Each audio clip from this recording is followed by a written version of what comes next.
अगर संजय राउत देशद्रोह की भाषा बोल रहे हैं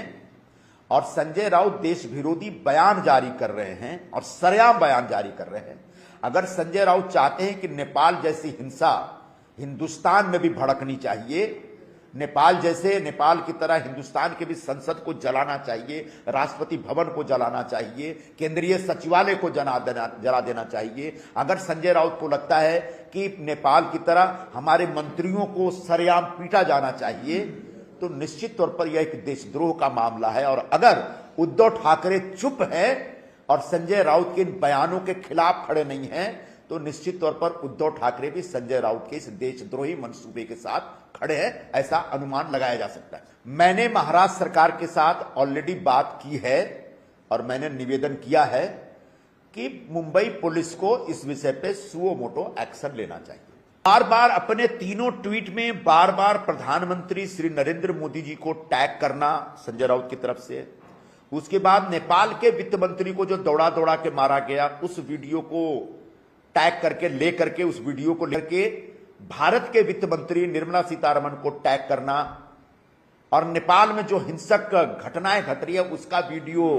टैग करके बार बार ये कहना कि किसी भी देश में ये हो सकता है, सावधान रहिए, भारत माता की जय, वंदे मातरम। यह संजय राउत के अंदर और इंडिया गठबंधन के जो तमाम नेता हैं जो बार बार संविधान की शपथ लेते हैं या संविधान की शपथ लेने का ढोंग करते हैं, उनके अंदर की एक सुप्त भावना प्रदर्शित होती है। इससे ऐसा दिखता है कि ये इंडिया गठबंधन के लोग भारत में हिंसक आंदोलन करने के पक्षधर हैं, क्योंकि वो लगातार चुनाव हार रहे हैं। प्रधानमंत्री नरेंद्र मोदी जी के प्रति हिंदुस्तान के लोगों में जो विश्वास है वो जबरदस्त तरीके से बढ़ता जा रहा है। अभी हाल में जो पॉपुलैरिटी रेटिंग का सर्वे आया है उसमें पिछले सर्वे से ज्यादा पॉपुलर प्रधानमंत्री नरेंद्र मोदी जी दिखाए जा रहे हैं। मेरे ख्याल से 60% के आसपास उनको रेटिंग मिली है।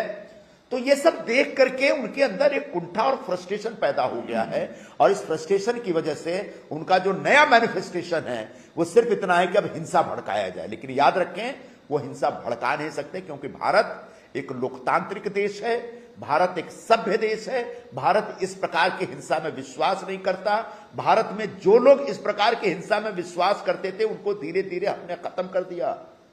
अगले साल तक इस देश में नक्सलिज्म नाम की कोई चीज नहीं रह जाएगी। जो अर्बन नक्सल टाइप के लोग हैं उन सबको अंदर डाल दिया गया है।